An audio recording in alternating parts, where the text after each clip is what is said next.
data, but was more enjoyable than the non-interactive version. And so it seems like the more concerning actions that people are asked to do in ZenWalk, basically like circling a tree, yielded better data but was less enjoyable and more constraining. Whereas for Zombies Interactive, people were given a little more freedom in what they were asked to do, but that yielded less accurate data. So we wanted this quarter to explore like how can we strike a balance between those two things, like our two goals of accurate data collection and providing an enjoyable user experience. So some thoughts on how we might be able to tackle the problem. So initial thoughts were that clearer and maybe more specific language might help improve the experience. So for example, the actual boundaries of the object of interest or the number of objects. But also, we thought it might be interesting if we could somehow provide more context-aware instructions, so that one, we know better what the user's doing, but also that the users better know what they might be able to do and possibly drive the narrative through the actions that they make. We went through several iterations of testing, and one series of tests were to try to balance the enjoyability and the data accuracy afforded by our apps. And to do this, we tested a few mechanisms, including dynamic interactions, meaning interactions that were based on what actions the user actually took, providing more specific instructions, providing alternative instructions in the case that a user didn't see an object, and also just trying to improve the timing. We added a feature to the experience kit called a continuous moment, which is basically just a moment that only plays once a certain condition evaluates to true. And this basically just allows us to wait for a user action or user state before moving on to the next part of an experience. For ZenWalk, we ended up with an interaction in which users are allowed to stay at a tree for however long they want, and they are also instructed that they can either stand or walk around it as they please. And as an alternative instruction, if they don't see a tree, then they can just keep walking. And if they see a tree later that they like, then they can stop at that tree later. Here's a clip from the ZenWalk interaction, and observe its different features. The different colors, and the different textures that are present there.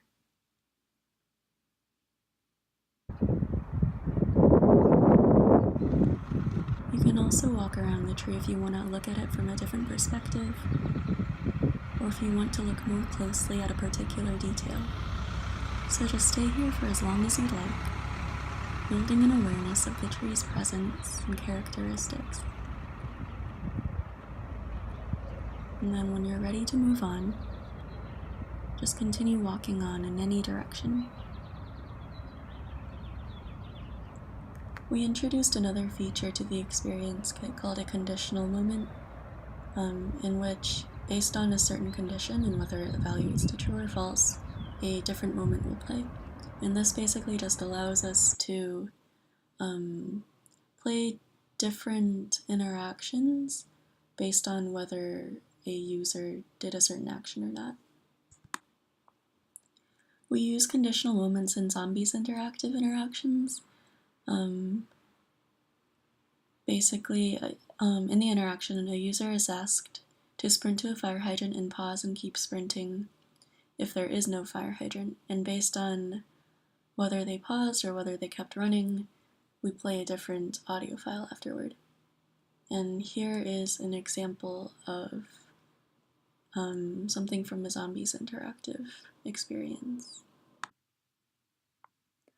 Okay, so there are a few zombies behind you, but just try to stay calm and keep running. Oh, good, you're approaching some fire hydrants. Those are the save points, remember? Like I said before, you need to enter the save point boundary at a sprinting pace. So pick a fire hydrant and just sprint as fast as you can to it, and then stay within a few feet of it until I give you the all clear. If you don't see the fire hydrants, well, just keep running and don't stop. Wow, you really lucked out and outran the zombies. This is great news. I'm so glad you're not dead. You can slow down a bit if you want. It's safe. For now. Loved you. But the zombies have passed, and you can leave the safe point now and keep running. Our results from testing for Zenwalk were that, in general, people said that they found the experience enjoyable and relaxing, soothing, and when asked whether they would prefer a version of Zenwalk with the trees versus one without the tree interactions, people tended to prefer the ones with the tree interactions. Because they said that it helped them to have like something to focus on, and they just enjoyed looking at some of the trees. Some people said they would like to look at other types of objects as well. For the continuous moments and dynamic interactions that we were testing out, users tended to move on as soon as they were told that you can continue walking whenever you feel like moving on from the tree. And some people said that this was because they didn't want to miss the next instructions, and they didn't realize that the app was dynamic and based on their actions. And some other people said that they felt like they had already spent enough time at the tree and were already ready to move on.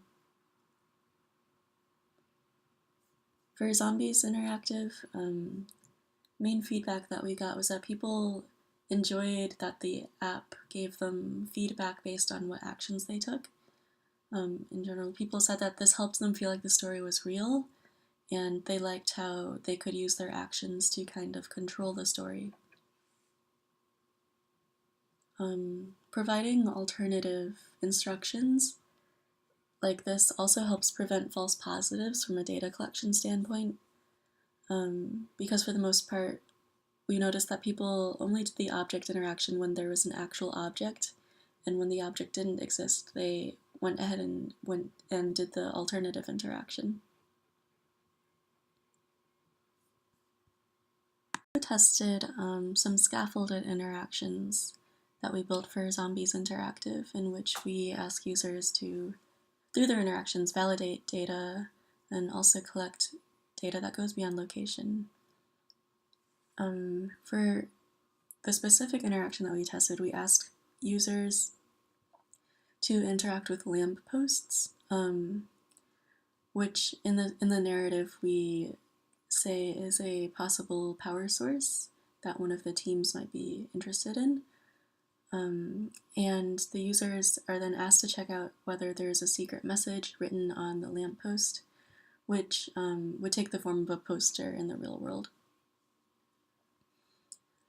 And the mechanism by which we're getting more varied types of data that go beyond location is through this if-else type mechanism.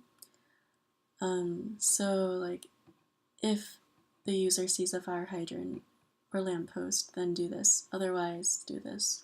Or like, if the lamppost has a poster on it, do this, otherwise do something else. And so in this way we can still gather state information by still doing simple inferences from user activity data. Of these scaffolded interactions, we found that using, like as before, in the non-scaffolded interactions, using more specific language and providing alternative instructions worked really well. Users said that they felt like they were having fun with the app, and they also felt that they were more like immersed in the world, in the zombie apocalypse world, since the app seemed to be able to recognize objects in the area. We performed data validation on the data that we collected in the scaffolding testing. And here's a summary of the data that we got, like true positives, true negatives, false negatives, looking for whether the lamp exists and getting its location. And then the users like perform validation through the scaffolded interactions, and then we get some measure of how strongly we know that lamppost is there. And then we also got some data about like whether there's a lamppost or not, because all these interactions build on each other, and we need a lot of the verified lamp locations to get poster information because it's scaffolding off previous data. We didn't actually get much data on like poster data. And so that's something we could continue to do in the future, maybe just like hard coding lamp locations so that we already have a database populated with lamp locations, and then testing just the poster interaction.